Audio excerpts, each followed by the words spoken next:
Olá, professoras e professores! Sejam bem-vindos e bem-vindas à nossa TPC de Ciências da Natureza de hoje, com essa temática Ensino de Astronomia pesquisando habilidades.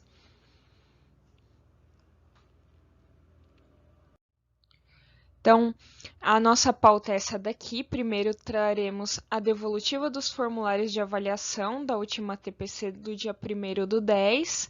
Traremos a participação muito especial do professor doutor Orlando Rodrigues Ferreira, que muitos de vocês já conhecem, e traremos as nossas referências. Então, primeiro, a devolutiva aqui, nós temos ainda predominantemente os nossos professores avaliando a qualidade das orientações como ótimas e boas.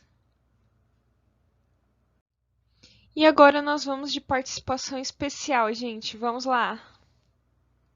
Olá, professores e professoras, tudo bem com vocês? Estamos aqui para mais uma TPC e hoje eu e a Juliana temos aí um convidado muito especial, é o professor Orlando. Ele vai estar compartilhando o grande conhecimento que ele tem com relação à astronomia, ao ensino de ciências, à filosofia, né, Juliana? Isso! Olá, professoras, professores, sejam muito bem-vindos. Orlando, muito obrigado por aceitar nosso convite de vir participar dessa TPC. Você vai enriquecer muito os nossos conhecimentos aqui. Eu que agradeço. Uma boa noite para vocês. Estamos gravando agora à noite, né? Os professores verão aí durante o dia, boa tarde, bom dia, boa tarde, boa noite, professoras e professores. Eu que agradeço pelo convite de vocês duas, a professora Juliana, a professora Sara. Vamos fazer um acordo aqui, vamos deixar essa questão de titulação professor, doutor, né, de lado. Aqui estamos aprendendo, né? Estamos aprendendo a aprender. Então vamos tratar pelo primeiro nome mesmo. E eu desejo que corra muito bem esse nosso bate-papo. Né? Vai ser uma palestra, mas lá vai ser um bate-papo entre pessoas amigas que se conhecem, que se admiram, se respeitam bastante, e que exercem a mesma profissão, né? Somos professores, no meu caso também astrônomo, formação em filosofia. Né? Então vamos seguir adiante aí com nossa conversa informal.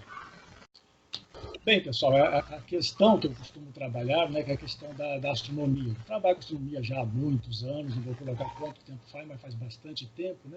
E tem essa preocupação da questão do ensino de astronomia, que desde os anos 80 era uma preocupação dos astrônomos, de um modo geral, amadores e profissionais, da questão da astronomia no ensino. Ela fazia parte do currículo escolar no final do século XIX, a proclamação da República. A astronomia ela foi inserida no currículo escolar, até em função mesmo da filosofia positivista dos republicanos na época. Né? Então, pegamos os currículos das escolas naquela época, até meados do século XX, né? Nós vamos aí encontrar sempre a astronomia colocada com o nome de cosmografia ou geografia astronômica naquela época. Então, e, de repente, houve uma reforma na educação no Brasil, em 1931, chamada Reforma Francisco Campos, que foi ministro da Educação. Depois ele seria, no governo de Getúlio Vargas, também ministro da Justiça, uma pessoa com uma inteligência altamente privilegiada. Praticamente o Francisco Campos foi que escreveu sozinho, redigiu sozinho a Constituição do Estado Novo. E nessa reforma da educação, trazendo mais para o campo tecnicista, aos poucos a astronomia foi saindo do currículo, foi sendo agregada em outras áreas, da geografia. Então isso criou um lapso dessa área para o Brasil. E sabemos hoje que a astronomia é uma ciência, nós falamos aqui, é a mais antiga das ciências. Como diz o professor Caniato, aqui de Campinas, no auge dos seus 90 anos, uma sabedoria, uma lucidez fora de série, ele falava, ele cunhou esse termo, né? Astronomia é a mais antiga das ciências. E a primeira tese de ensino de astronomia do Brasil é do Caniato, de 1973, chamada O Céu, o Projeto Brasileiro para o Ensino de Física e Astronomia. E o Caniato ele falava que era a mais antiga das ciências porque o ser humano, lá na época, né, há milhares e centenas, dezenas, milhares de anos, ele tinha o solo como seu colchão para dormir à noite, mas tinha o céu como sua coberta, as estrelas, o manto das estrelas. E aí então começam a surgir as primeiras apreciações do ser humano em relação à astronomia. Então, se a matemática é a rainha das ciências, como de fato é, astronomia mais antigas das ciências. Então, a nossa proposta é trazer essa discussão. Voltou a astronomia a fazer parte do currículo escolar a partir dos documentos oficiais de 1996, dos parâmetros curriculares nacionais, quando começou a se trazer novamente a astronomia para o currículo, para as escolas, mas os professores não estavam preparados para isso. E agora, depois de tantos anos, quase 25 anos, 24, 25 anos, temos a Base Nacional Curricular Comum, temos os currículos estaduais, no nosso caso, o currículo estadual paulista, né, colocando a astronomia na área de ciências da natureza, que ela transita de uma maneira muito interdisciplinar e transdisciplinar. Temos ali matéria, energia, vida e evolução, né, e Terra e Universo. Aí vai se restringir somente a discussão da Terra e Universo. Como vamos agregar a astronomia, levar a discussão na parte de matéria, energia, de vida e evolução, que envolve, por exemplo, a astrobiologia. Então é por aí que será a nossa discussão. Então, esse aqui é um trabalho que eu estou fazendo ainda, isso aqui é um rascunho, né? Não está terminado, está acabado, nem o título, né? Coloquei aqui, né? Então, vou trazer aqui para o nosso. Então, aqui é a questão da linguagem translacional da ciência na Base Nacional Curricular Comum, que eu coloco translacional porque a ciência, ela passa, né? Uma linguagem, ela tem que ter uma linguagem compreensível, né? Então, a ciência, ela passa por constantes processos de desenvolvimento e, consequentemente, pelas revisões dos paradigmas, como o Thomas Kuhn coloca muito claramente lá na estrutura das revoluções científicas, a sua obra principal. Vou tentar aumentar aqui mais, colocar aqui no modo tela cheia. Pronto, entrou aqui, né? Então, de diversas maneiras, a ciência vai acabar alcançando a sociedade, transformando a sociedade, levando, por fim, então, ela a reconsiderar seus valores, padrões e normas de comportamento. Então, como proceder, que é uma das questões que eu coloco, né, com a translação do conhecimento científico para o conhecimento comum da sociedade? E nós temos aqui, nós estamos num momento histórico muito preocupante, a questão do negacionismo científico. Estamos aí colocando o movimento antivacina, o terraplanismo e outras coisas mais, né? É a sociedade carecendo de uma melhor compreensão da linguagem da ciência, né? Então, essa linguagem translacional que eu denomino, né, o conceito de translacionalidade, ela vem da pesquisa voltada para a área de saúde, estou tentando trazer para a área da educação, né? Então, de que maneira a ciência e a sociedade possam, de fato, conversar entre si. Então, divulgar e popularizar a ciência não é o mesmo que banalizar ou vulgarizar a ciência no sentido pejorativo da palavra. Ou seja, eu quero dizer que mesmo a linguagem mais simples, ela deve possuir uma lógica e ser compreensível para a sociedade. Até Quickfeld, ele coloca ali, no seu trabalho, que o maior desafio da popularização da ciência é explicar para o maior número possível de pessoas como funciona o processo científico que produz novos conhecimentos acerca do mundo real. Foi o que nós comentamos até outro dia, eu, a professora Sara e a professora Juliana, né? Que conhecimento, informação não é necessariamente conhecimento, vamos ver isso um pouquinho mais adiante. Mas como nós vamos processar essa informação e transformá-la em conhecimento, isso sim. Então, divulgar e difundir o conhecimento não se restringe à simples transposição e disseminação a partir de um centro irradiador às partes periféricas. Ou seja, é a transposição. Faz-se um rasgo no conhecimento, sai de um ponto, sai para o outro, não se considera muito o que está ao redor em termos de linguagem e outros conhecimentos que podem ser agregados, chega lá na ponta, tem algum problema. A falta de compreensão absoluta sobre o que está se colocando. Então, a questão da translação, ela procura estabelecer uma rede interativa de conhecimento. E o conceito de translação, então, ele é mais apropriado, porque a mudança, como coloca Andrade, ela é transladada de uma maneira que um determinado centro é nucleado coletivamente através de movimentos circulares num encadeamento de forças. Redes, praticamente redes. Então, a translação ela aprimora a teoria do conhecimento, porque ela possibilita uma conversa mais profunda e melhor entre ciência e sociedade, e aí coloca, então, o aspecto do que é a teoria do conhecimento. Então, a teoria do conhecimento, podemos colocar como sendo uma investigação da natureza, suas próprias fontes, a própria validade e a veracidade do conhecimento. A própria CAPES coloca até no seu documento diário, documento 46, que a área do ensino é, portanto, essencialmente de pesquisa translacional que transita entre a ciência básica e a aplicação do conhecimento produzido, de modo que possa estabelecer pontos entre conhecimentos acadêmicos gerados na pesquisa em educação e ensino, para aplicar em processos educativos voltados às demandas da sociedade. Aqui. A própria CAPES reconhece isso. Então, aqui algumas fundamentações teóricas que eu utilizo, né, no caso a própria CAPES, Thomas Kuhn, Vygotsky e outros pesquisadores na área da pesquisa de educação científica voltada à astronomia. E aí eu trago algumas reflexões que a gente pode conversar, mesmo depois de terminar esse nosso bate-papo futuramente, todos vocês podem entrar em contato conosco. A pesquisa translacional pode ser adequada à educação e ao ensino de astronomia? O que são habilidades e competências e como essas são importantes aos professores? Que tanto a Base Nacional Curricular Comum quanto o próprio currículo paulista de outros estados coloca muita ênfase na questão de habilidades e competências. Aí vem uma questão que eu chamo também muita atenção. Os professores possuem as formações, capacidades, habilidades e competências necessárias para abordar inter- e transdisciplinarmente a área de ciência da natureza colocadas na BNCC nos currículos? E também, nesse campo, partimos para o enfoque de ciência, tecnologia e sociedade contido na própria BNCC e também nos currículos, né? Que é o enfoque CTS, a questão do letramento e da alfabetização científica. Então, a questão inter- e transdisciplinar da astronomia na base curricular comum. Né? Ela procura valorizar e utilizar os conhecimentos historicamente construídos sobre o mundo, ou seja, a contextualização. Tem que ter o exercício, exercitar a curiosidade intelectual. Eu costumo falar que cientista, se não for curioso, não consegue ser cientista. Saber utilizar os conhecimentos das linguagens verbal, oral e escrita, né? E agora, logicamente, também a questão da Libras. Né? Temos muita gente boa produzindo ciência de altíssima qualidade, em termos de divulgação científica, na linguagem Libras. Conheço alguns, inclusive. Né? Não só em astronomia, como em biologia e em outras áreas também. E, logicamente, saber usar as TICs, né? As tecnologias digitais de comunicação e informação, de uma forma crítica, reflexiva e significativa.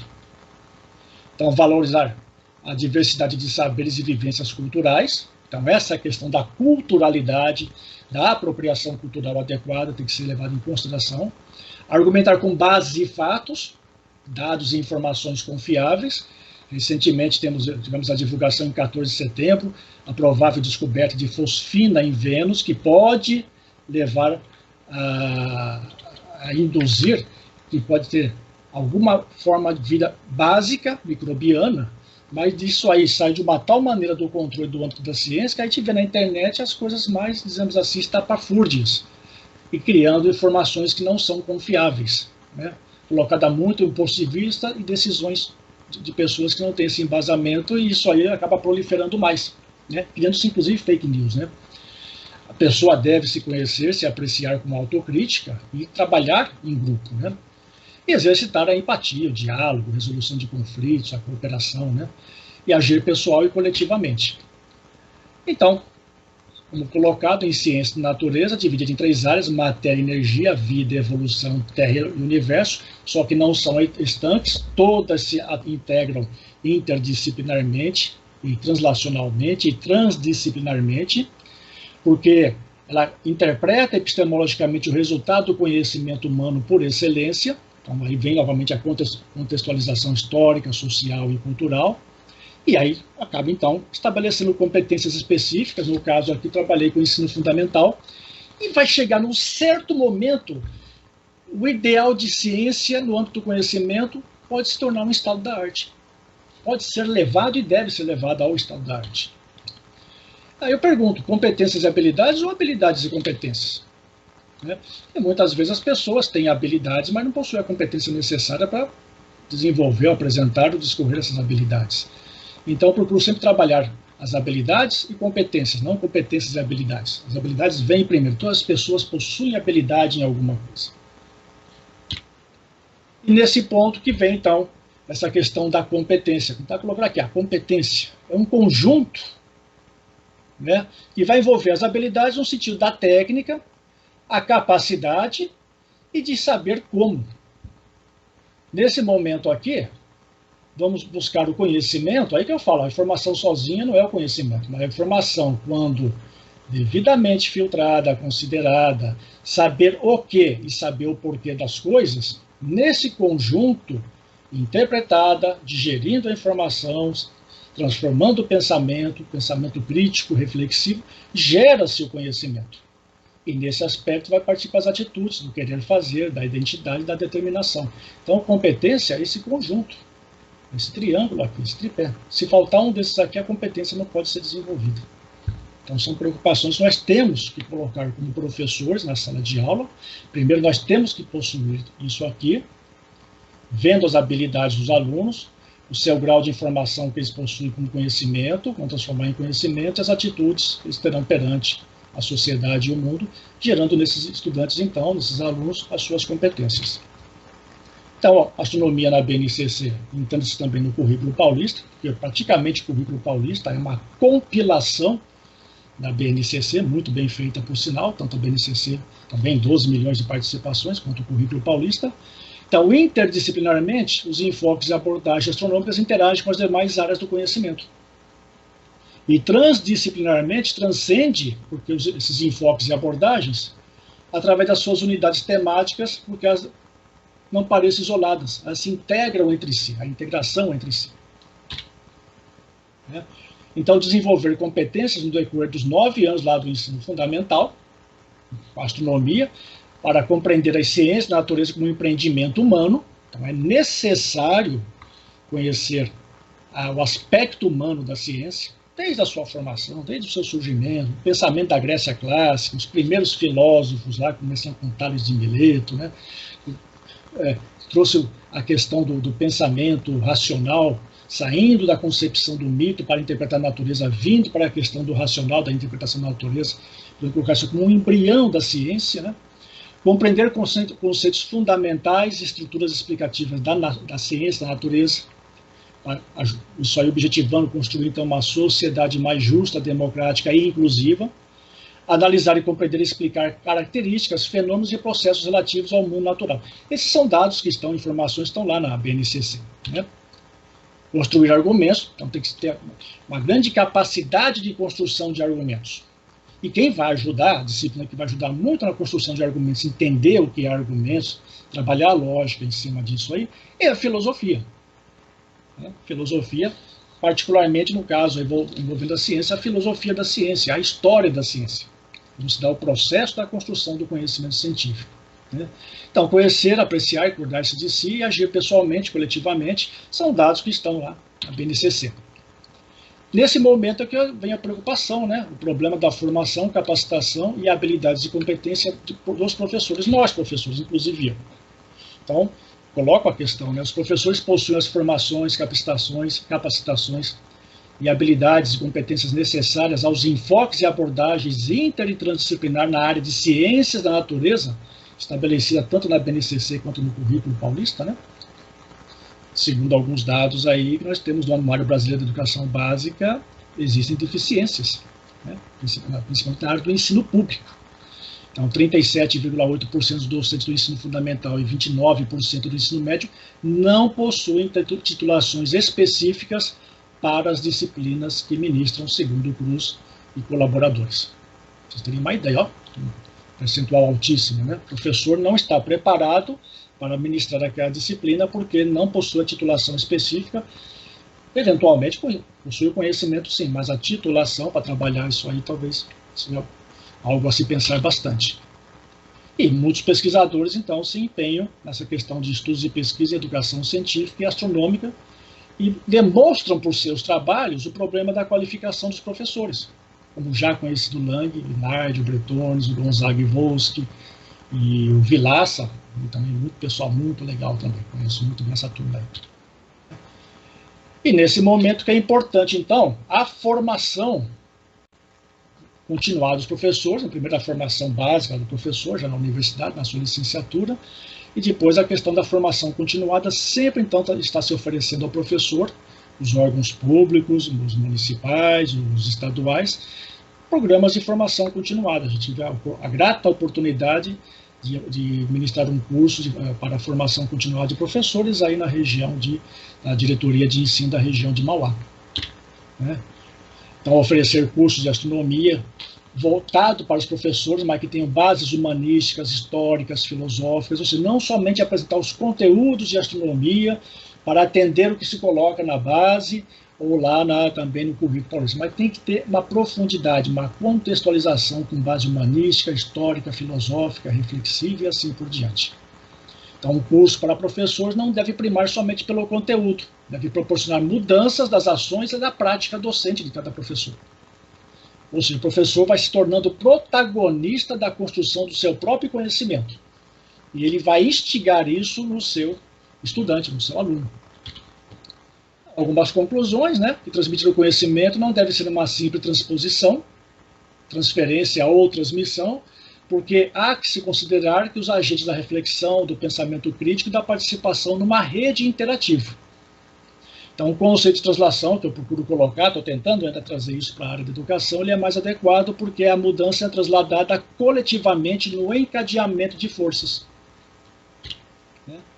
O próprio PISA comprova, dados de 2019, né, que dentre 79 países o Brasil está na 66ª colocação em ciência, enquanto que no Exame Nacional do Ensino Médio, do Enem de 19, em ciências da natureza, a matriz em que se encontra a astronomia, a nota média foi de 477 pontos, dos 1.000 possíveis, ou seja, 47,7%.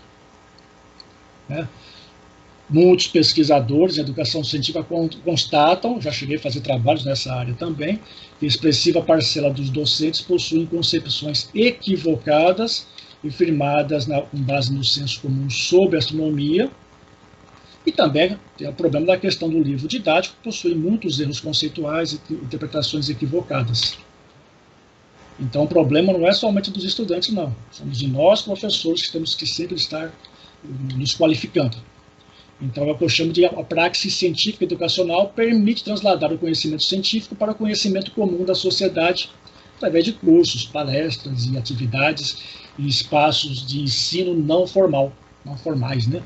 Observatórios planetários, museus de ciências e outros. Né? Então, essa é uma pincelada de coisa que eu estou ainda tentando aqui. E vemos hoje, a partir da BNCC e do nosso currículo paulista, tanto no ensino fundamental e no ensino médio, que o ensino de astronomia ele vem com toda a força. Né? Ele vem aí, principalmente na unidade temática Terra e Universo, e ele vem desde o primeiro aninho do ensino fundamental. Então, é muito importante, a partir de agora, nós professores compreendermos essa questão dessa problemática do ensino de astronomia, né? E pensar desde lá do ensino fundamental como estão vindo essas habilidades e como nós devemos proceder diante dessa questão. Eu vou mostrar para vocês agora, vou compartilhar a tela, sobre um apanhado aí que nós fizemos com relação a essas habilidades, né, para a gente poder discutir aí. Então, vamos lá, pesquisamos aqui algumas habilidades. O currículo paulista, desde o ensino fundamental, né, na unidade temática Terra e Universo, vemos a partir do segundo aninho, duas habilidades, né, que entra aí no campo da observação, observar a posição do Sol no céu, né? Ele começa a posição, o movimento do Sol no céu. Partindo do terceiro aninho aí, já identificando características da Terra, né? Formas e representação dos planetas através de mapas, fotografias e por aí vai. E ele inclui aí aspectos, já começa a incluir aspectos culturais dos povos em relação aos corpos celestes. Isso é uma parte vinculada, olha que interessante, à etnoastronomia. Isso. Tem trabalhos muito interessantes, inclusive o professor Valmir Tomasi Cardoso, que tem lá a sala de professor na TV Escola, a tese dele no doutorado, ele trabalhou a questão de etnoastronomia. A tese dele, né? Eu mesmo já tive a oportunidade na região amazônica, né? Estive ali numa comunidade dos povos dessanas e depois até encontrei um livro chamado Universo na Cultura Dessana, está aqui guardadinho aqui na minha biblioteca, né? E conversei lá com algumas pessoas ali, o pajé, o pessoal da comunidade, explicando, para eles me explicarem como é a visão deles em relação ao mundo. Em 2003, se não me falha a memória, no Planetário de Campinas, que eu estou aqui em Campinas, trabalhei um tempo lá, eu cheguei uma noite muito agradável receber um grupo de chavantes, onde eu fiz no planetário uma apresentação do céu, depois veio o tradutor deles lá, eu ia traduzindo o que eu falava, depois eu entreguei lá o ponteiro para eles, lá, luminoso, para mostrar o céu, entreguei na mão de um deles para ele mostrar o céu. Aí posicionei o planetário para a região deles, o Amazonas, né, para as coordenadas das latitudes locais dele, né, e eles foram explicando para mim. Então, essa questão da culturalidade tem que se levar em consideração. Não é só que da etnoastronomia nossa, né? A etnoastronomia dos povos pré-colombianos, dos povos antigos, os chineses e por aí vai. A nossa visão da astronomia que nós temos das constelações, muito calcada ali na greco-romana, né? E já é interessante que já aparece no terceiro aninho do ensino fundamental. Estamos saindo do lado de Terra e Universo, partindo para a questão transdisciplinar e interdisciplinar, indo lá para a área de humanas. História da ciência, história da humanidade. Aí, continuando, no terceiro aninho, observar e registrar períodos diários, dia e noite, né? Sol, demais estrelas, lua e planetas são visíveis no céu. Aí já começa a questão da diferenciação, né? De planetas, estrelas. Terceiro aninho também, identificar ciclos diários e corpos celestes. No terceiro tem bastante habilidades, ó. Outra é reconhecer, como os avanços tecnológicos, lunetas, telescópios, mapas, possibilita a compreensão científica sobre o céu. Olha que interessante. Sim. Olha lá, tem que colocar a construção do conhecimento científico ao longo da história humana. Isso aí é filosofia da ciência. História da ciência e filosofia da ciência. Então, a gente consegue visualizar a espiralização, né, dos conhecimentos, como vem bem do básico e vai se consolidando e fazendo esse movimento para ir aprofundando esses conhecimentos e para que quando eles retornem nas séries mais à frente, né, nos anos mais à frente, eles consigam aí ter um embasamento teórico daquilo que eles precisam saber. Exatamente, Juliana. Você resumiu muito bem o que eu compreendo como translação do conhecimento científico. A transposição, você pegar um negócio, fazer um rasgo no conhecimento, você explica, aí você joga lá para frente e esquece o percurso, né? Você pega um atalho, né? A translação é justamente esse movimento que se faz circular em espiral. Né? Porque você vai avançando o conhecimento de acordo com a sua faixa etária, o seu nível de escolaridade e assim por diante, né? Então, chega num certo momento, essa questão da translação você vai agregando. E nesse agregar, você vai também aprimorando a sua linguagem social e científica. Você vai fazendo as ligações. Isso se faz através de uma rede que envolve o professor, a família, a sociedade, os amigos, tudo, e você vai criando, então, esse conceito de translacionalidade, ou translação do conhecimento científico, que eu volto a repetir, tentando trazer para a área da educação.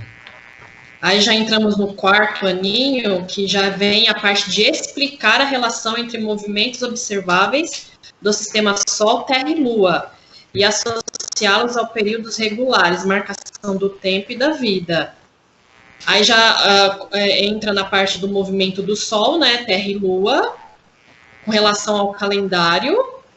No quinto aninho, já identificar algumas constelações no céu. Aí já a parte entra novamente observação do céu, utilizando mapas celestes, aplicativos digitais e outros mesmos, e a visualização direta do céu. Olha que importante a questão da observação do céu, entrando aí no quinto aninho. E tem algo interessante, né? Isso aí, a minha experiência que eu tive em observatórios, até atualmente no Polo Astronômico de Amparo. Vocês são convidados, professores, vocês todos a conhecer. A pessoa vai no polo, vai no observatório, já quer saber, quero comprar um telescópio, quero fazer, aí você tem que explicar à pessoa que durante milhares e milhares de anos, o que se fez em astronomia observacional foi feito sem equipamento nenhum, a não ser os olhos. Equipamentos de cálculos e tudo mais, como uma balestilha, sextante, quadrante, esfera armilar, assim por diante. A astronomia observacional mesmo, podemos datar uma época, assim vamos colocar, né? Lá em 1609 com Galileu. Né? Primeiramente ele apontou um telescópio para o céu e fez ali a sua revolução científica. Né? Por isso que chamam, 2009 foi o ano internacional da astronomia. Então, a nossa astronomia observacional tem somente aí, por telescópica, né, somente 409 anos, 411 anos, né? Então, a beleza de se observar o céu à vista desarmado, de reconhecer o céu como os povos antigos faziam. Inclusive, eu já tenho uma proposta já de muitos e muitos anos de a Unesco tombar o céu como patrimônio imaterial da humanidade, porque a poluição luminosa está acabando com a nossa visão do céu.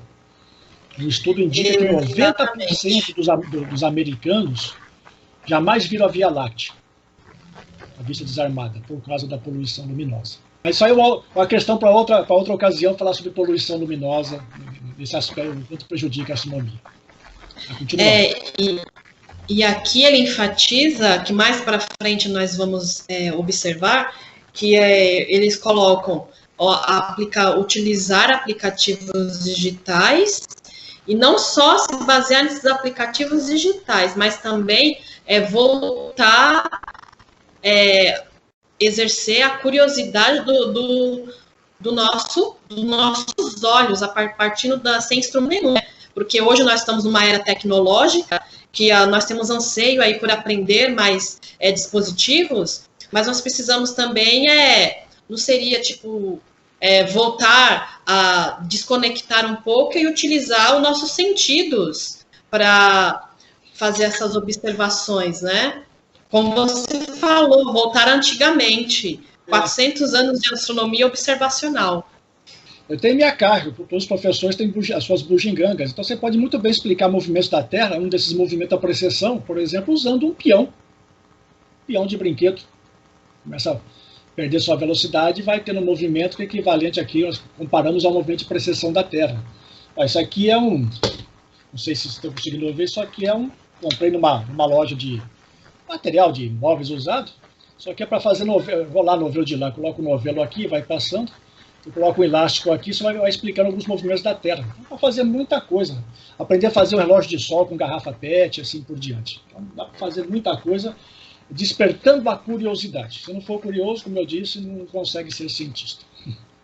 E como nós estamos num momento aí em que nós somos incentivados pela SEDUC a trabalhar a recuperação e aprofundamento, nós tivemos, então, até esse momento, trazendo todas as habilidades relacionadas à astronomia aí, até o 5º ano. E aí, a partir de agora, são todos do ensino fundamental 2, que é a área que nossos professores realmente atuam, né? Então, ensino fundamental 2 e ensino médio, com física, no caso. Mas para a gente ver como essas habilidades que serão suporte para a gente são importantes, né? E que muitas vezes no ensino fundamental elas são pouco trabalhadas ou também podem ser mal trabalhadas. E aí acaba gerando uma deficiência. Então é a capacitação continuada que vai trazer esse conhecimento aos professores, né?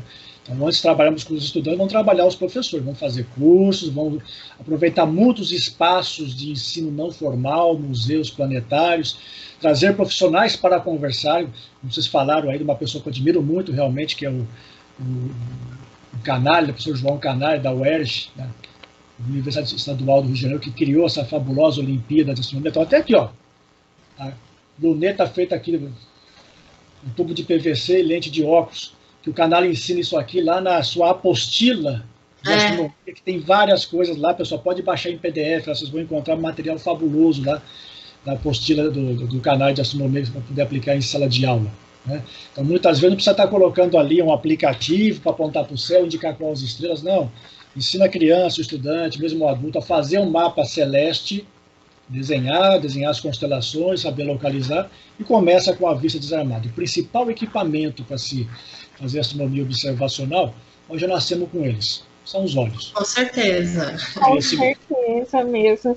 Orlando, aproveitando que a gente falou um pouquinho sobre curso de formação continuada, a gente sabe que tiveram vários professores da nossa rede que aproveitaram a oportunidade que a Soninha trouxe a Soninha Eveline trouxe você, né, para dar um curso de astronomia aqui na nossa rede durante algum tempo, e muitos deles com certeza vão se lembrar de você, né, desse curso.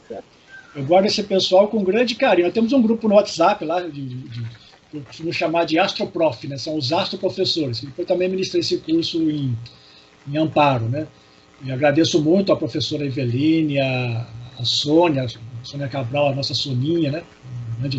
Aliás, conheci a Juliana através da Soninha, inclusive, lá fazendo um bate-papo lá em Ribeirão Pires, em 2015, por aí, né? Então foi um curso muito bem, tenho muito carinho, uma ótima lembrança. Pessoal. Quando quiser de novo, pessoal, é só chamar que eu vou fazer outro curso aí. E a hora do café, do intervalo, é muito boa, viu, pessoal? Faz uns lanches legais lá. Acho que sempre que a gente vai tratar a astronomia nas nossas aulas de ciência, os alunos já começam a pensar em 1000 perguntas para fazer. Não, mas isso e aquilo. E aí a gente tem toda uma questão também que o Orlando já trouxe um pouquinho a respeito dessa problemática das fake news que têm sido divulgadas, e muitas delas são sobre astronomia, não é, Orlando? Tem muita coisa errada aqui, infelizmente, divulgada. Muitas coisas assim por descuido mesmo, a pessoa está divulgando, não por má fé, mas está ali, está fazendo uma interpretação equivocada, mas tem muita coisa também que aí já é má fé mesmo. E aí já se sabe que até pouco tempo foi divulgado que uma fake news, ela se dissemina 6 vezes mais rápido do que uma notícia verdadeira. Então, isso é muito, muito preocupante.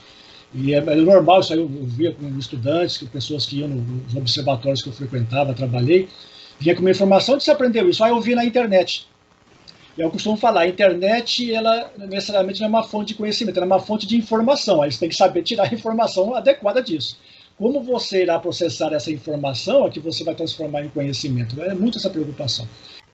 Orlando, só complementando o que a Juliana colocou sobre a questão das fake news, nós vemos muito isso no ensino de astronomia com relação às imagens, tanto imagens da internet, aquelas concepções artísticas, né, que muitas vezes são interpretadas como reais, e nos livros didáticos também, nos materiais, alguns materiais, vemos também o tratamento das imagens que não são bem explicadas com relação à escala, principalmente com relação à órbita da Terra, em relação ao Sol. Num curso que eu fiz no IAG, uma das temáticas, uma das questões que foram colocadas de conhecimento prévio foi como que seria a órbita da Terra. E a gente entra nessa questão, né, ela é uma elipse, porém com excentricidade muito baixa, que na verdade ela tende mais ao círculo, né? E quando se fala elipse, por exemplo, a gente imagina já o achatamento. Então tem muitas questões interessantes, são pontos de atenção, né, para nós tomarmos cuidado. Sim, essa questão da órbita da Terra, tanto no livro didático como muitos professores não conseguem explicar direito a ocorrência das estações do ano, você tem ideia. É muito normal falar, por que tá calor aqui, né? Porque nós estamos mais próximos da Terra. Mas é inverno lá no hemisfério norte. Então, quer dizer, um hemisfério saiu para próximo do Sol e o outro ficou afastado. Então, não consegue explicar a questão da inclinação do eixo terrestre em relação ao plano da eclíptica e assim por diante. Essa questão da órbita também é muito preocupante. Uma elipse, a órbita da Terra, uma elipse de baixa excentricidade, arredondando aí de 0,017. E se eu fosse transferir para uma folha de papel, aqui, um sulfite, em termos de escala, daria praticamente uma circunferência. E aí nós vamos observar no livro didático aquela elipse altamente acentuada, né? A Terra ocupando 4 pontos ali naquela elipse, né? Todas do mesmo tamanho, se tivesse pelo menos uma terrinha um pouquinho menor ao fundo lá, mostrando que está sendo vista de uma maneira inclinada, né? Então esses conhecimentos aí não são colocados. Então tem muitos erros realmente nos livros didáticos, né? Então isso é normal. Essa questão das imagens, isso aí é muito preocupante, até em observatórios, porque a pessoa vai visitar um observatório, quando é aberto ao público, os estudantes, fazer uma atividade, né, de visita técnica, didática, pedagógica, né? Ela vai com o imaginário de um observatório. E esse imaginário muitas vezes é colocado pelas imagens que ela vê na internet, numa revista, que não sabe que aquelas imagens são imagens processadas. Quando a pessoa vai olhar ao telescópio uma nebulosa, um planeta, ela não vai ver aquilo que colocou na imagem. A imagem é feita com uma câmera CCD, atualmente assim, antigamente eram filmes de película, que vai cumulativamente acumulando os fotos ali e vai fazer uma imagem final. Mas é isso, eu não vejo isso na revista, a pessoa fala. Mesmo as imagens do Hubble, a pessoa pouco sabe que o Hubble ele faz imagem monocromática, em escala de cinza. Depois essas imagens são processadas, logicamente com uma alta tecnologia, onde vai analisar o comprimento de onda dos elementos químicos que estão compondo aquela imagem lá, uma nebulosa, um planeta, e aí ele vai colocar depois, então, pela tecnologia, vai colocar as cores em cima daquilo que se aproxima praticamente ao que é a realidade. Mas a imagem original é monocromática do Hubble. E hoje entramos no site do Hubble, é aquela coisa maravilhosa, e tem que ser maravilhosa. Quando vier o James Webb, o telescópio James Webb vai ser mais maravilhoso ainda. Mas a pessoa vai com esse imaginário da imagem que ela viu de um telescópio espacial, mesmo da Terra, numa revista, vai no observatório, não vê aquilo, muitas vezes sai decepcionada. Então, por isso que eu falo que quando a pessoa vai visitar um observatório, a atividade, o ato de observar ao telescópio é a última atividade. Então tem que ter uma atividade de mais ou menos aí de 2 a 3 horas com o público ou com as escolas, de modo que a pessoa vai aos poucos no observatório, conhecendo o espaço, recebendo as instruções da equipe técnica habilitada para aquilo, vai fazer o reconhecimento do céu visto desarmado. O último passo vai ser fazer a observação. Ah, mas eu quero comprar um telescópio igual a esse. Não precisa comprar, você nasceu com os olhos. E o primeiro equipamento que você vai comprar depois, quando tiver algum conhecimento básico necessário, é um binóculo. Binóculo 7x50, adequado para astronomia, que dá para se fazer muita coisa. Eu mesmo essa semana comprei mais um binóculo, tenho 4 binóculos agora, um para cada atividade, né? E, então tem que tomar esse cuidado realmente para, de um lado, tirar o encantamento da pessoa, a pessoa vai encantada, porque ela pensa que vai observar e tudo mais com aquilo, mas também ao mesmo tempo não deixá-la naquela ilusão e aos poucos trazendo para o conhecimento mais acessível, mais próximo à realidade. Então, e os livros didáticos, nós somos alguns centenas ou milhões de professores ensinando, mas quantos milhões e milhões de livros são publicados anualmente com essas informações erradas e nós não damos conta de corrigir tudo isso. Então, essa questão do livro didático tem que ser levada não só no campo da astronomia, mas em outras áreas da ciência, que também deve ter os seus problemas, os da química, da biologia, muitos mais. Aí o professor, ou o técnico, ou a pessoa habilitada da área que vai saber ter o olhar crítico sobre aquilo. Então, por isso que é importante, volto a falar, o curso de capacitação, a visão crítica, reflexiva sobre a questão do ensino de astronomia e ciências em geral. Com certeza.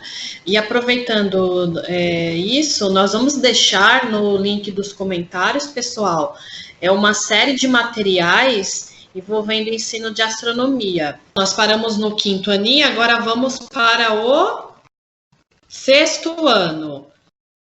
Aqui no 6º ano, ó, já aparece a primeira habilidade, selecionar argumentos e evidências científicas que demonstrem a esfericidade da Terra. Olha que importante.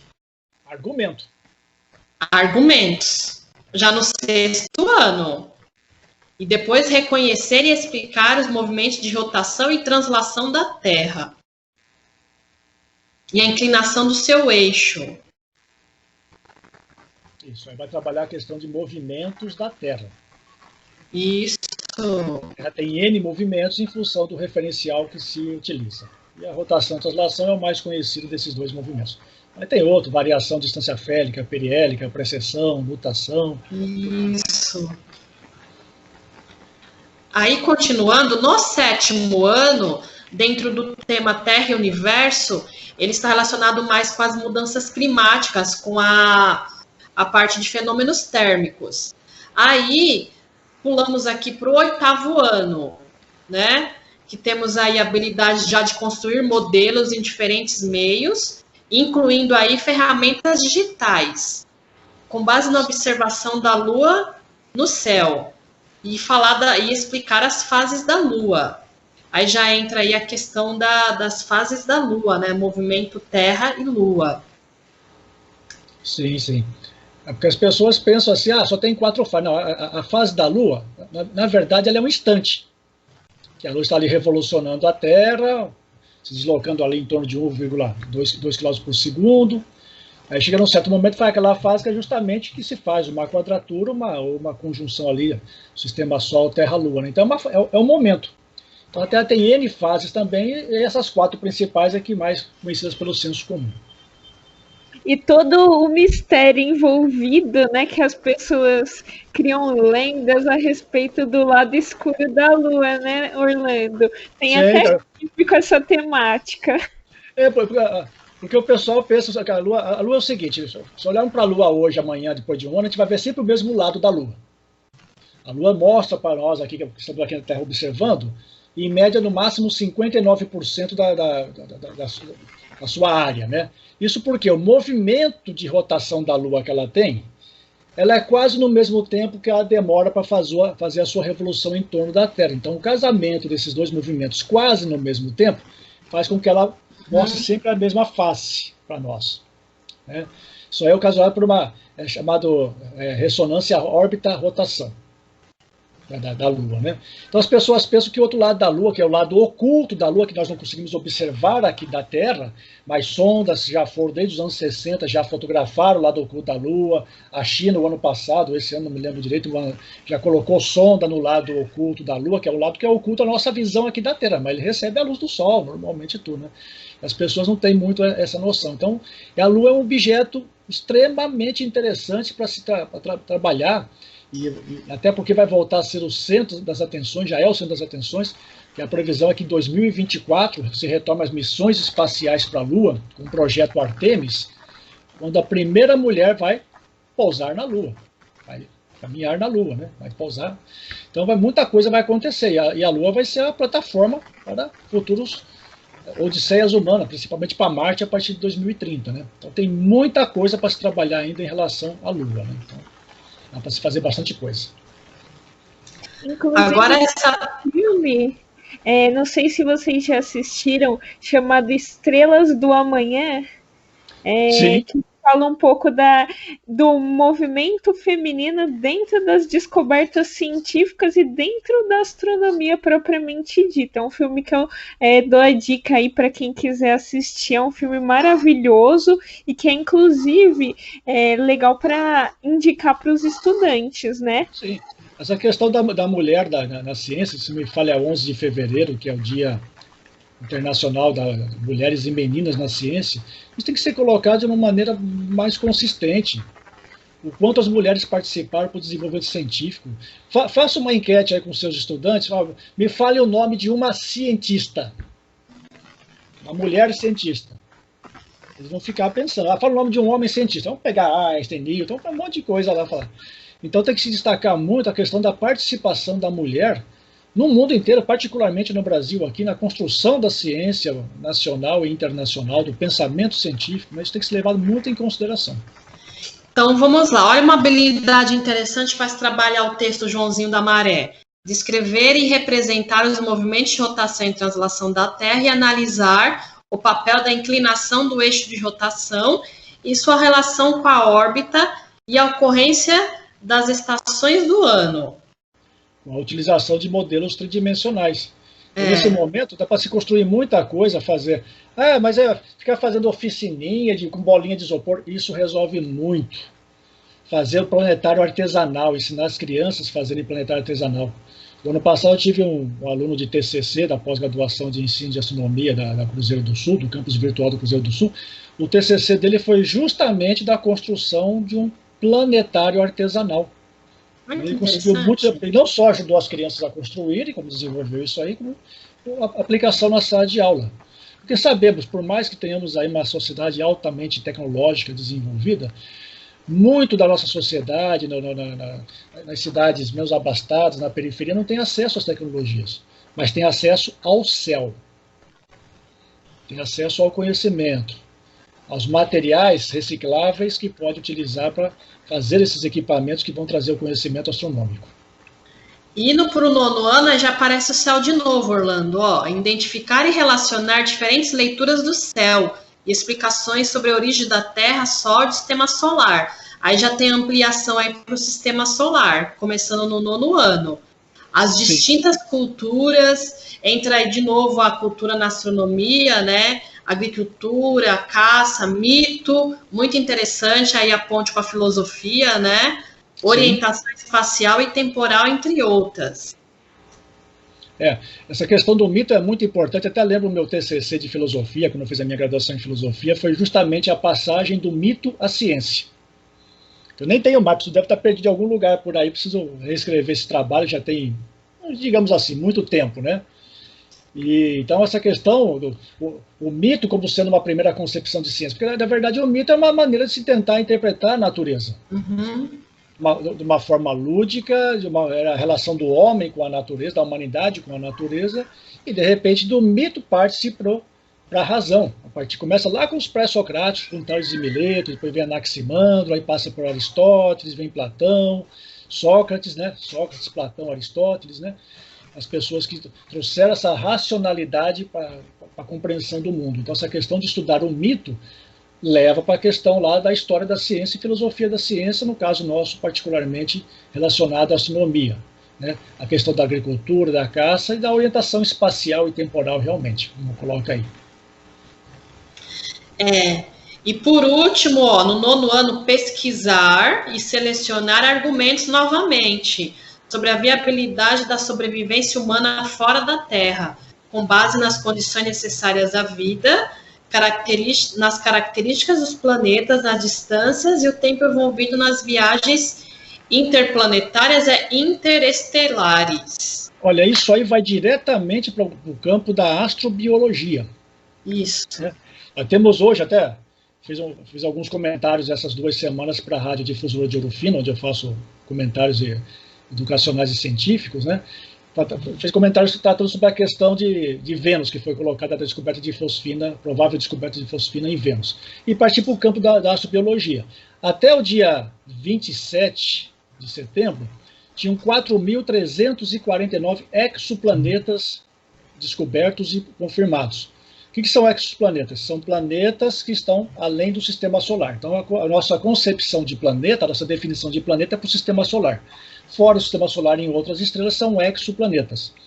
Alguns estudos indicam, por exemplo, que pode haver de 5 a 10 vezes mais planetas ou exoplanetas do que estrelas no universo. Vocês terem uma ideia. Então, isso aí é muito bom para a área da astrobiologia. Está se desenvolvendo muito. Em 2017, foi fundada a Sociedade Brasileira de Astrobiologia, que inclusive já fez 2 congressos. Um congresso em 2018 na Universidade Cruzeiro do Sul, no campus Anália Franco, e o outro congresso foi o ano passado no Instituto Astronômico e Geofísico da USP. Esse ano não teve, infelizmente, por causa da pandemia, né? Então, é o que acontece, esses estudantes, mesmo os adultos, professores, estão vendo muita coisa de filmes, tudo mais, vão trazer então esse conhecimento no campo da astrobiologia. Eu deixei até aqui separado aqui uma apresentação minha sobre astrobiologia de 2016, não está atualizado. Se tiver oportunidade, eu passo uma coisinha rápida depois aí, ou fica para uma outra ocasião, uma palestra que eu possa eventualmente fazer aí em Mauá ou Ribeirão Pires, sobre o tema astrobiologia, que foi apresentado, inclusive, naquele curso de 2016. Só atualizar os dados só. Mas é muito interessante. Essa questão, pesquisar e selecionar argumentos sobre a viabilidade da sobrevivência humana fora da Terra. Argumentos. Argumento é lógica, é filosofia da ciência, é entender Aristóteles. Começa lá com Aristóteles, a questão da lógica aristotélica, e por aí vai, e outros conhecimentos voltados à lógica, voltados à filosofia. Quem não tem capacidade de argumentar não consegue defender as suas ideias. E aí, se não defender as ideias, vai acabar acreditando, por exemplo, ou divulgando terraplanismo, o negacionismo científico do terraplanismo, por exemplo. Então, aí no ensino fundamental, nós temos mais essas 2 habilidades, né? Investigar e discutir os avanços tecnológicos, aí entra mais na parte da tecnologia, né? A exploração espacial e a relação com o modo de vida humano. E, por último, descrever o ciclo evolutivo do Sol, nascimento, vida e morte, nas etapas de evolução das estrelas. Já começa a entrar aí um pouquinho em astrofísica, né? E evolução estelar. E evolução estelar. nucleossíntese dos elementos químicos. Exatamente. Uma enquete que vocês podem fazer com seus estudantes, ou mesmo com professores. Tá? Faça a seguinte pergunta: qual a origem dos elementos químicos da tabela periódica? Temos lá 118 elementos químicos, sendo uma boa maioria, acho que uns 27 lá sendo sintéticos. Né? Mas qual a origem dos elementos químicos? E procure saber a resposta de cada um. Não vou responder agora porque vai ficar uma enquete para vocês fazerem em sala de aula. Qual a origem dos elementos químicos no universo? Muito interessante. Então vamos lá. Até aqui nós temos aí 20 habilidades, né, no ensino fundamental para serem trabalhadas aí dentro do tema astronomia e dentro da unidade Terra-Universo. Aí no ensino médio nós temos aí uma fusão da unidade temática, que no ensino fundamental era vida e evolução, e Terra-Universo, que no ensino médio virou vida, terra e cosmos. Nós temos aí 2 habilidades dentro do componente de física, com o tema astronomia, que é essa habilidade que pode ser trabalhada desde o 1º até o 3º ano, que é a 201, analisar e discutir modelos, teorias e leis propostos em diferentes épocas e culturas, para comparar distintas explicações sobre o surgimento e evolução da vida, da Terra e do Universo, com as teorias científicas aceitas atualmente. Olha que interessante. É interessante que coloca ali, aceitas atualmente. A ciência não tem o objetivo de deter a verdade absoluta. Ela está em constante processo de transformação, como vimos logo no início da nossa fala lá, né? Então, hoje uma teoria científica pode ser inviabilizada por um outro conhecimento futuro em função até dos avanços tecnológicos e do conhecimento. Sempre foi assim na história humana. Uma teoria científica ela procura explicar o universo dentro de um determinado momento histórico, social e cultural. Nós sabemos como será no futuro. Então, por mais, isso aí é um negócio estapafúrdio, no passado falava assim, não, esse passado ele tem muita importância porque isso aí é a base do nosso conhecimento científico. Vamos assim, antigamente achava que a Terra era o centro do universo e tudo girava ao redor dela. Sobre o nosso conhecimento de hoje, isso aí pode parecer uma aberração. Mas vamos nos transportar para o conhecimento de 2000 anos no passado. Vamos colocar nosso pensamento, nossas cabeças, nosso olhar naquela época.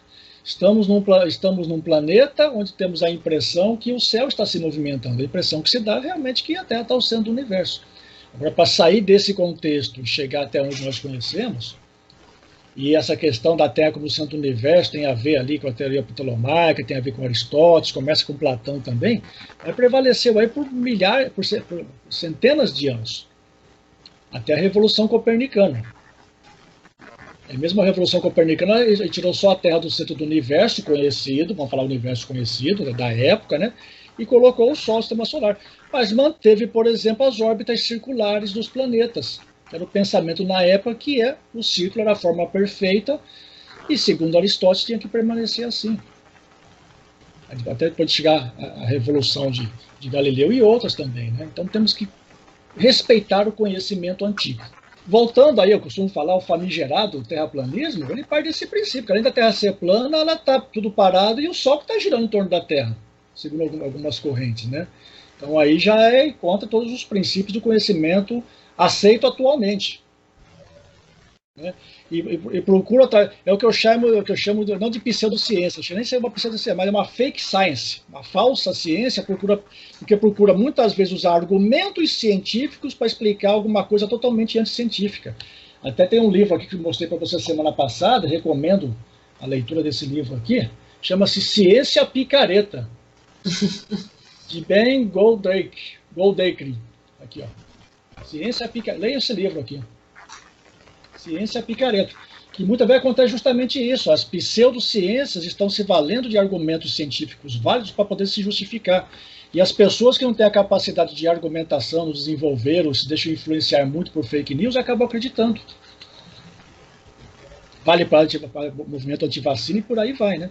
Então são preocupações, e nós professores temos que enfrentar tudo isso. Em vários aspectos, né? Não digo só na área de ciência da natureza, mas em todas as áreas da vida do modo normal, né?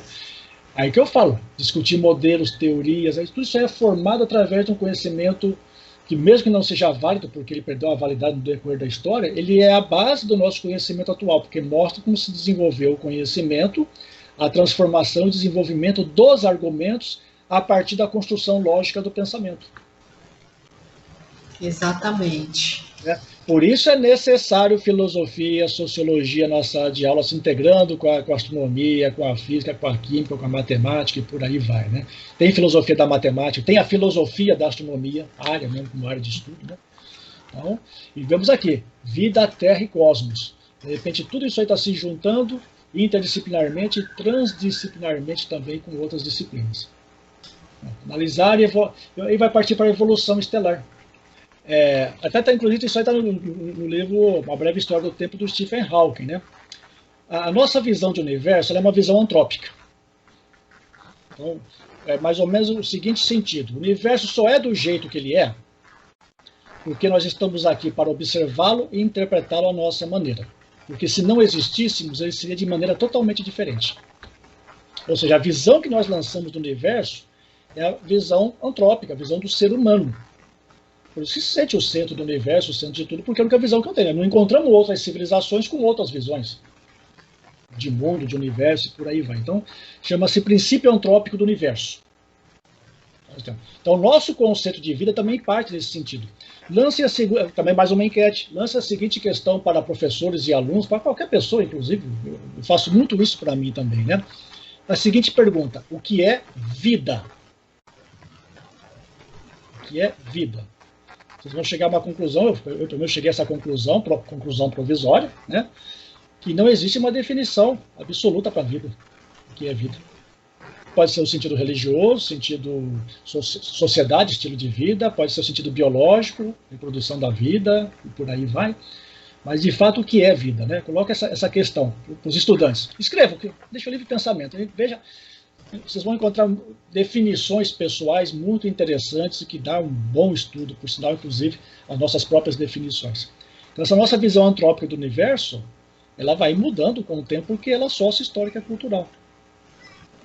E a questão da astrobiologia parte por aí. Hoje, então, vendo a vida como nós conhecemos com base no carbono, de repente pode hipoteticamente encontrar o fosfina em Vênus, né? Que aí pode suportar seres anaeróbicos, quer dizer, utilizam oxigênio, em ambientes altamente ácidos. Já viu? Sulfúrico em Vênus, 90% lá da chuva é sulfúrico. Então tem muita coisa aí no currículo paulista do ensino médio para se discutir nessa questão e as possibilidades, ali aspas, estruturas e composições e as possibilidades de existência de vida, utilizando representações, simulações com ou sem uso de dispositivos e aplicativos digitais. Essa habilidade é bem rebuscada, né? Bem rebuscada. Aí eu pergunto, no tópico anterior, foi relacionado ali 20 habilidades. Mas quantas competências são necessárias para desenvolver cada uma dessas 20 habilidades? O professor terá essa competência, esse conjunto de competências para cada uma das 20 habilidades, são mais habilidades que tem ali no currículo, nós sabemos. Então, o professor está preparado para isso? Nós estamos preparados? Eu estou preparado? Muito estudo. Tá? Muito estudo. Justamente o estudo é um alicerce, um vai alicerçando o outro, o conhecimento vai alicerçando. Eu posso ter muitas habilidades em algumas coisas, mas me falta muito mais competência para realizá-las. Tenho que reconhecer isso. Tenho que me capacitar constantemente, ler cada vez mais. E é isso aí. Todos nós temos que fazer isso. Todos nós temos que fazer isso. Ler, estudar, conversar, bater papo. Então saiam da sala de aula com uma atividade extracurriculares. Sala de aula importantíssima, lógico. Usem todos os instrumentos, equipamentos, das tecnologias digitais de comunicação. A pandemia nos obrigou mais ainda a isso, e muitos professores não estavam preparados para isso. Né? E vão para os espaços de ensino não formal, ou simplesmente saiam e façam uma contemplação do universo, do céu. A vista desarmada do céu noturno. É inspirador. Demais inspirador. Demais inspirador. Por isso que o céu considera o céu como patrimônio intangível da humanidade e que, infelizmente, estamos perdendo. Não só pela poluição luminosa, mas agora pelas queimadas, fumaça e por aí vai. E mais 42 mil satélites do Elon Musk, Starlink, aí poluindo o nosso céu, nos próximos anos. Muito complicado.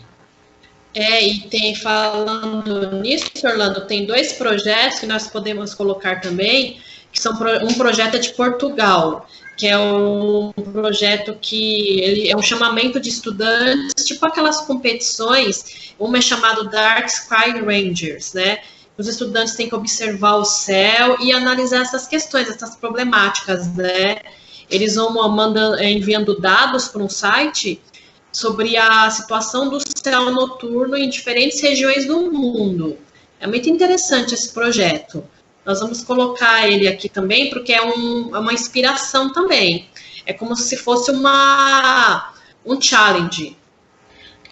Isso é bem interessante. Tem a Dark Sky Association, que faz um trabalho muito bom também. Tem os embaixadores da Dark Sky Association. Me inscrevi lá, foi até me colocar como embaixador para defesa do céu escuro. Tem muita gente boa no Brasil trabalhando na questão do céu escuro e combate à poluição luminosa.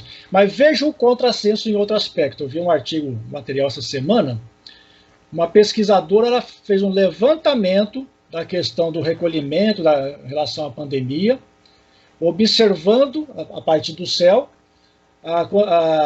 as mudanças e concentrações luminosas em regiões de vários países e cidades. As pessoas ficaram mais em casa, então pontos de luminosidade foram se deslocando, porque mostrava a concentração das pessoas, e houve uma mudança drástica, demonstrando, então, um mapeamento da pandemia.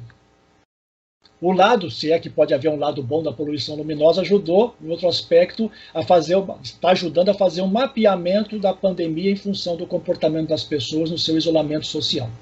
Vou ver se eu encontro esse link também, me lembrem, eu mando para vocês duas aí o link desse trabalho. Só para finalizar, vamos passar um pouquinho nos objetos de conhecimento, né? Sim. Desde o ensino fundamental, seguindo a progressão aí, né? Começando lá no movimento aparente do Sol, aí vai passando segundo, terceiro ano, quinto ano já entra na parte do céu, né? Céu noturno, constelações, mapas celestes, entra na estrutura da Terra e forma. Aí no oitavo ano já vai novamente para o sistema solar, já amplia para o sistema solar, Terra e Lua, composição do sistema solar, e no nono ano também astronomia e cultura. E no ensino médio a gente tem aí, ó, começando os modelos explicativos, a origem do universo, a teoria do Big Bang, né? Expansão do universo e astronomia novamente, força gravitacional. São aí esses objetos de conhecimento que temos aí dentro do componente de física, né, no ensino médio, envolvendo astronomia. Aí lembra daquela conversa que a gente teve, colocamos aí dois questionamentos, pensando no ensino de astronomia, colocamos aqui aquelas questões para pensar. Professores, vamos lá, vamos problematizar. Os nossos alunos, eles conseguem diferenciar planetas de estrelas observando o céu?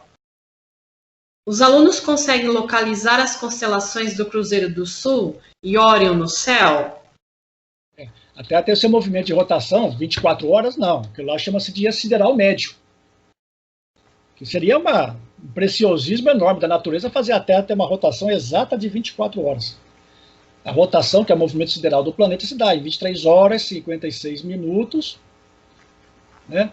E 4 segundos e mais alguma. Então, uma diferença de 4 minutos aí de um dia para o outro.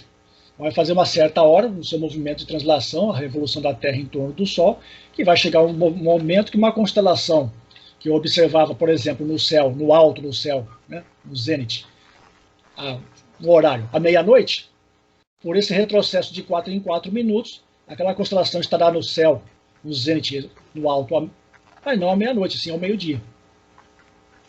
Então essa é uma questão que tem que ser colocada, né? Referenciar, né? E por que eu falo isso?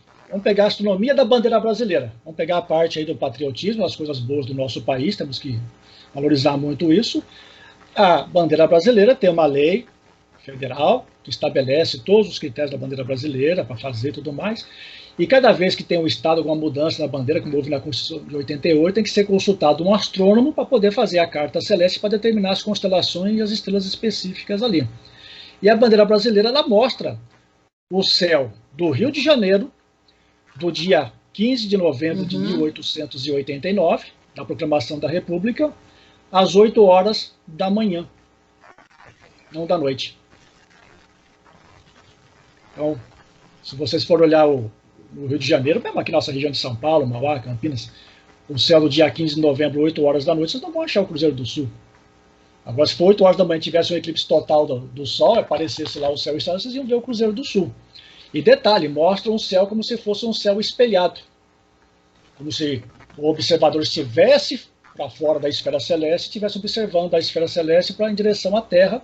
Por isso que as constelações na bandeira do Brasil aparecem invertidas. Então, olhamos aqui na Terra o Cruzeiro do Sul, tem lá a estrelinha intrometida, ela aparece para quem olha aqui à direita. Para quem vê na bandeira, aparece à esquerda. Então tem que levar esses detalhes em consideração, né? Se os alunos conseguem diferenciar planetas de estrelas observando o céu, né? De que maneira? Pode-se fazer uma contextualização histórica diferenciando planeta de estrela.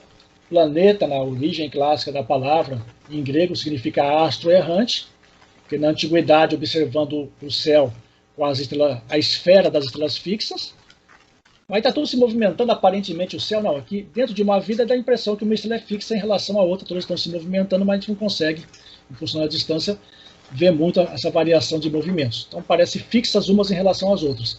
Mas na antiguidade, havia alguns objetos transitando entre elas ali, de uma maneira ou de outra, chamavam-se astro errante. A palavra planeta significa em grego astro errante. Então, essa é a maneira de diferenciar. E também depois o professor vai começar lá a explicar o que é a luz da estrela fica mais bruxuleante no céu noturno por causa da refração atmosférica, está muito distante, aqui a luz como se fosse pontualmente. O planeta está relativamente mais próximo, vamos assim dizer, sofre a interferência atmosférica, mas vai ficar menos bruxuleante que uma luz de uma estrela. Então são coisas que vão despertando a atenção. Essa questão da observação do Cruzeiro do Sul, de Órion no céu, que Órion, né? Está lá na bandeira do Brasil, Cruzeiro do Sul, dá para começar a trabalhar a filosofia, o positivismo, a filosofia que levou a bandeira brasileira e por aí vai, né? É interessante trabalhar a astronomia da bandeira brasileira em sala de aula. E quando você pode fazer isso aí? Faz no dia 19 de novembro, o dia da bandeira. Faz no dia 7 de setembro, o dia da pátria. Ó, 2022 aí, 200 anos da independência do Brasil. Então aproveita fazendo esses links aí, né? Essas ligações, vamos chamar link, mas essas ligações, esses elos de conhecimento, e de repente aquele estudante ele pode não gostar de astronomia, por algum motivo ou por outro, porque envolve muita matemática, muita física, mas ele é apaixonado por história. Ele é um bom estudante na área de humanas e se dá muito bem com o professor da área de humanas, história, que seja, filosofia, sociologia, e de repente através dessa paixão dele pela área de humanas, ele vai ali transitar para a área de astronomia, de física, química, outras áreas que, não que ele vá necessariamente se tornar um astrônomo, um químico, um físico, mas ele vai compreender melhor aquelas ciências e como tudo se interliga em termos de pensamento. Eu coloquei no começo, nada é instante. Muitas vezes eu acho até interessante as propostas de educação através de projetos. Tendências de educação. Sabe que nós estamos ainda muito calcados na educação tradicional, no ensino tradicional, né? Perco algumas barreiras e tudo mais, né? Então, eu penso que é por aí mesmo, integrar. Tem estudante que gosta muito de letras, língua portuguesa, vou pegar, por exemplo, lá, professor de português. Tem uma área. Perguntar para ele, você sabe como são nomeadas as estrelas, os planetas, os objetos? Sabe que tem uma seção da União Astronômica Internacional que chama-se astronímia. Astronímia, que é nomenclatura dos astros. E conforme for o caso, quando aparece algum tipo de astro mais interessante, a pessoa pode mandar propostas para se nomear um astro. Sabia, por exemplo, que em Vênus, que está muito em baila, né, que em Vênus só pode ser colocado o nome de mulheres nas regiões de Vênus? Então tem Afrodite, Ishtar, citar a deusa Vênus da antiga Babilônia, Afrodite na Grécia. Só pode, por norma da União, só pode ter nome de mulher. Fico muito contente, agradeço a Juliana, agradeço a Sara pelo convite. Espero que possa ter contribuído um pouquinho com o trabalho de vocês, da PTC aí de vocês. Saudade do pessoal da diretoria de ensino da região de Mauá. Dá meu abraço para a Soninha, a Evelyn, para toda aquela turma que fizemos o curso lá. Eu não fiz curso nenhum, não ministrei curso. Aquilo foi um unir de pensamentos e de uma rede de cooperação que translacionou a maneira como eu pretendia na época, né? E estou com muita saudade de vocês, tá? Nós que agradecemos muito, Orlando, por você ter se disponibilizado a vir aqui falar conosco, para os nossos professores, para a gente fazer esse momento e discutir um pouquinho, né? Porque tem muita coisa para discutir, né? Um pouquinho sobre alguns pontos interessantes da astronomia, da filosofia, das ciências como um todo. Sara, foi ótimo te ver, tá? E você, Juliana. Muito obrigada, viu, Orlando? Um carinho para vocês aí. Pessoal, professora, muito obrigado. Desculpa aí se eu me estendi demais aí na minha fala, na minha apresentação, mas realmente eu faço isso por muito carinho, pela profissão de astrônomo, de professor, por essas duas professoras, Juliana e a Sara, que me convidaram, mas eu não conseguiria fazer nada disso se também não fosse principalmente você, professor, você, professora. Tá? Contem comigo sempre que puderem. Espero poder ter colaborado um pouquinho que seja com o trabalho de vocês. E, principalmente, eu quero conhecer o trabalho de cada um de vocês, se possível, porque eu sei que eu vou aprender muito, muito mais do que, eventualmente, eu possa ter ensinado um pouquinho aqui. Meu coração também, meu beijo e carinho para vocês.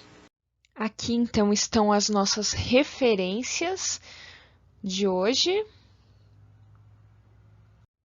Agradecemos muito a participação de cada um de vocês nessa TPC de hoje e deixamos aqui, primeiro, no link de descrição do vídeo, a lista de presença e no primeiro comentário nosso aqui da TPC, o link para o drive de materiais. Agora nós continuamos a nossa formação lá pela EFAP. Boa formação a todos!